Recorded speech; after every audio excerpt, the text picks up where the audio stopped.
안녕하세요. 오늘 당신과 함께 좀 깊이 들어가 볼 주제는요. 바로 그리스도인의 유용성입니다. 성품 묵상집의 일부 내용을 살펴볼 건데요. 특히 로마서 15장 1절 2절을 중심으로요. 공동체 안에서 다른 사람을 어떻게 대해야 하는가, 서로를 어떻게 세워가야 하는가에 대한 이야기죠. 이번 시간을 통해서 그 나보다 남을 먼저 생각하는 삶, 이게 구체적으로 뭘 의미하는지, 또 왜 중요한지 핵심을 좀 파악해보는 게 목표입니다. 네, 바로 시작해볼까요? 이 자료를 보면요.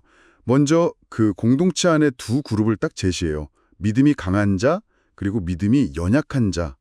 여기서 강한 자는 신앙적 자유에 대해 좀 확신이 있는 사람, 그런 느낌이고, 연약한 자는 그 자유 앞에서 아직 좀 불안한 사람, 이렇게 설명되네요. 근데 여기서 진짜 흥미로운 건요. 강한 사람한테 네 자유를 누려라, 이게 아니라 오히려 연약한 사람의 약점을 적극적으로 담당하라고 한다는 거예요. 그냥 참는 거랑은 좀 다른 느낌인데요. 네, 맞습니다. 그 담당하다는 표현이 아주 중요해요. 이게 원어의 뉘앙스를 보면 그냥 수동적으로 참아야지 이게 아니고요.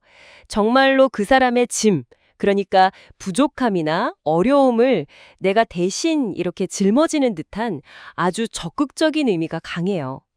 그리고 여기서 말하는 약점이라는 것도 뭐 도덕적인 큰 결함이라기보다는 신앙 양심상 좀 꺼리끼는 문제들, 그런 것에 대한 불안감이나 확신 부족, 이런 걸 의미하는 거죠. 그러니까 강한 자의 역할은 자기 확신을 막 드러내는 게 아니라 오히려 연약한 사람이 불안하지 않게 붙잡아주는 거. 그게 핵심입니다. 아, 그렇군요. 붙잡아준다는 거. 그럼 2절은 더 나아가잖아요. 각 사람이 이웃을 기쁘게 하되 선을 이루고 덕을 세우도록 할지니라. 여기서 이웃을 기쁘게 한다는 것도 그냥 막 비위 맞추고 그런 건 아닐 것 같아요. 그렇죠? 그리고 덕을 세운다.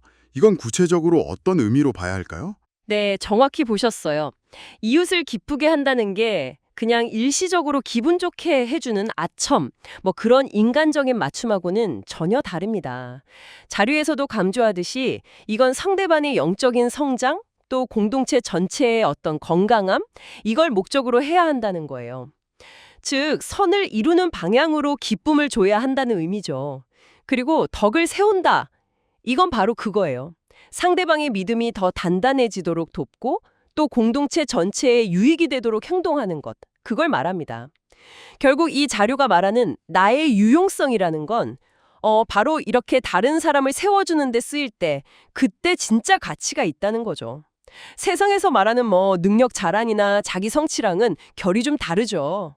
와, 듣고 보니까 강함이나 유용성에 대한 개념 자체가 우리가 보통 생각하는 거랑 상당히 차이가 있네요.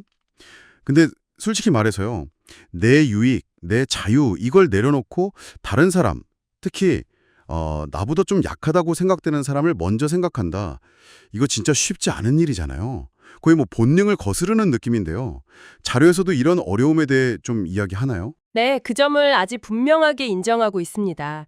자료에서도 이게 인간의 어떤 자연스러운 본성, 그러니까 자기중심적인 성향을 거스르는 일이라서 어렵다고 딱 짚어요. 그래서 인간적인 노력, 의지력만으로는 한계가 있다고 보는 거죠. 그럼 변화의 힘을 어디서 얻느냐? 바로 하나님의 능력, 그리고 성령의 도우심, 이걸 통해서만 이런 이타적인 삶이 가능하다는 겁니다. 예수 그리스도가 자신의 기쁨을 구하지 않고 오히려 다른 이들, 특히 연약한 자들을 위해서 자신을 내어주신 것, 그걸 궁극적인 본보기로 제시하고요. 아, 그렇군요. 그러니까 내 힘만으로는 안 되고 어떤 초월적인 도움이 필요하다는 거네요. 그럼 이 자기중심성을 극복하고 남을 섬기는 삶, 이걸 좀 더 큰 그림으로 이해할 수도 있을까요? 아까 잠깐 창조, 타락, 구속 이 틀을 언급하셨는데 그거랑 연결될 수 있을 것 같은데요. 네, 아주 좋은 질문이세요. 이 자료는 이 문제를 그 신학적인 큰 이야기 틀 안에서 보려고 합니다. 원래 인간은 창조될 때 서로 돕고 의지하도록 만들어졌다는 거예요. 이게 이제 창조 질서죠. 그런데 흔히 말하는 타락 이후에는 각자 자기 자신을 제일 중요하게 여기는 그 자기중심성이 아주 깊어졌다는 거고요. 이게 타락의 결과죠.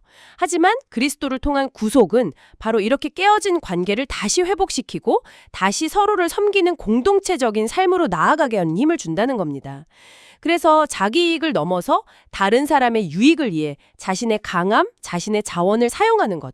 이게 바로 회복된 관계의 구체적인 모습이라는 거죠.